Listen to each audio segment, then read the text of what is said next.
Everyone thinks a $200 phone is just a compromise machine, but here is the thing.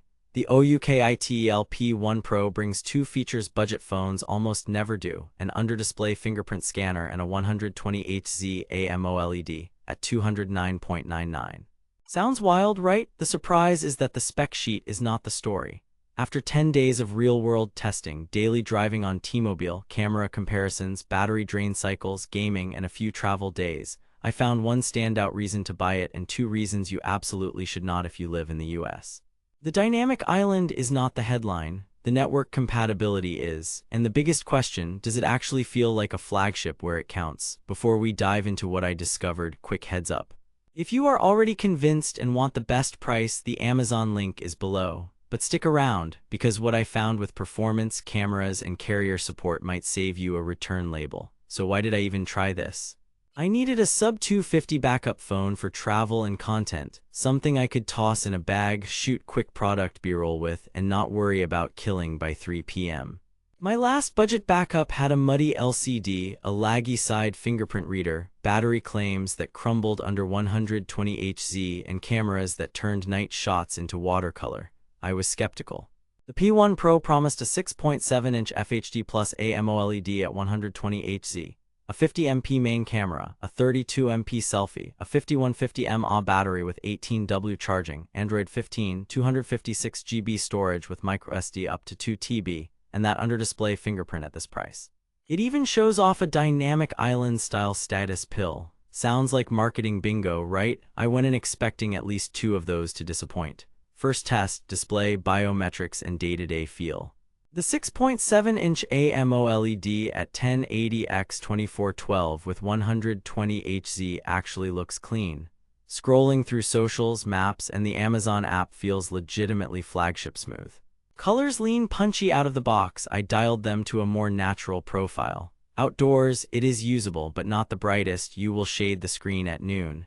The under-display fingerprint sensor, surprisingly consistent. Not the 0.01 second magic from the listing, but fast enough that I stopped thinking about it after day one. Dynamic island-style alerts are handy for timers, calls, and charging pop-ups, but more novelty than necessity. I would show a quick unlock demo here so you can see the speed in real time, but then I pushed performance. MediaTek's 6nm-G100 with Android 15 sounds mysterious, so I hammered it. 20+ app installs, 40 GB of media loaded, and back-to-back multitasking between Maps, Camera, and Chrome with 12 tabs. App launches are snappy. RAM expansion up to 16 GB. Virtual helps keep a couple of big apps resident. For gaming, Call of Duty Mobile ran comfortably on medium settings at a smooth feel, and Asphalt held up for a 30-minute run before a bit of warmth and minor dips. No thermal throttling shutdowns during my tests. Here is where I was watching for the trap. Budget phones often feel fast until you stack tasks.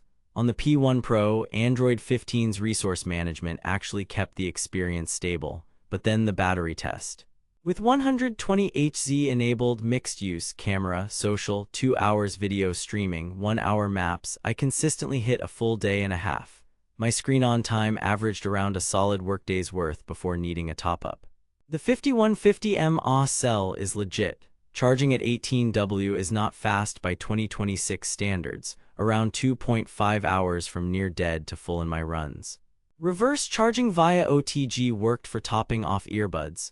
Overnight standby drain was minimal, good sign for background tuning. I would overlay a battery drain chart here so you can see the curve, but then cameras. The 50MP main can deliver crisp daylight shots with good detail and workable dynamic range. Portrait mode separation is decent, though hair edges can fray. The 32MP front camera is a strong point, great for video calls and social content. Low light is where the budget bones show. It softens, and noise reduction can smear textures. Video caps at 1080p 30 in my unit with basic stabilization. It is fine for casual clips and product shots under decent lighting. If night photography is your priority, temper expectations. Here is where it gets interesting: network and bands. On T-Mobile in the US, I had reliable 4G data, calls, and texts. But the listing itself warns it is not compatible with AT&T, Verizon, Cricket, Straight Talk, or US Cellular. In my checks, that caution stands. This is essentially a T-Mobile-friendly 4G device. No 5G if you need 5G speeds or you are on AT&T/Verizon networks. This is a deal breaker. I will put on screen the supported LTE bands so you can verify against your carrier. The most surprising discovery was balance. Not just the flashy 120Hz AMOLED, though honestly that is the star, but how consistently the P1 Pro holds its lane. After 10 days of testing, the phone never felt like it was faking it to sell me a spec sheet. The under-display fingerprint is reliable. The 256GB base storage with microSD up to 2 TB is a killer value for creators, commuters, and offline media hoarders. And Android 15's smoother privacy and power handling benefits are noticeable compared to the usual Android 13 crowd in this price band, compared to alternatives. The Galaxy A15 5G gives you 5G and a known update path, but it lacks an under-display fingerprint at this price point and may not hit 120Hz AMOLED. The OnePlus Nord N30 brings stronger charging and 5G, but it uses an IPS panel. If your priority is screen quality and storage over 5G, the P1 Pro suddenly makes a lot of sense at $209.99. Too good to be true, 2 caveats. First, updates. OUKITEL's long-term software support is an unknown, so buy this for what it is today, not for promised features tomorrow. Second, carriers. This is basically a T-Mobile 4G play.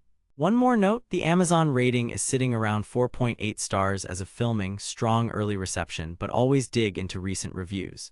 Now that you know the real story, excellent display and storage, solid day-to-day performance, and that T-Mobile-only reality, if it fits your use case, grab it while the price holds.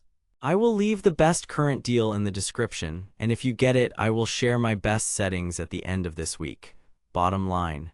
If you are on T-Mobile or a compatible GSM MVNO, want a gorgeous 120Hz AMOLED, dependable under-display fingerprint, big 256GB storage with microSD headroom, and a battery that actually lasts, the OUKITEL P1 Pro is a smart buy at $209.99. If you are on AT&T or Verizon, need 5G, crave ultra-fast charging, or want pixel-level night photos, skip it. For the right buyer, it looks like a flagship, runs like a steady mid-ranger, and saves you real money. The hype is the screen, the catch is the carrier, and the value is surprisingly real.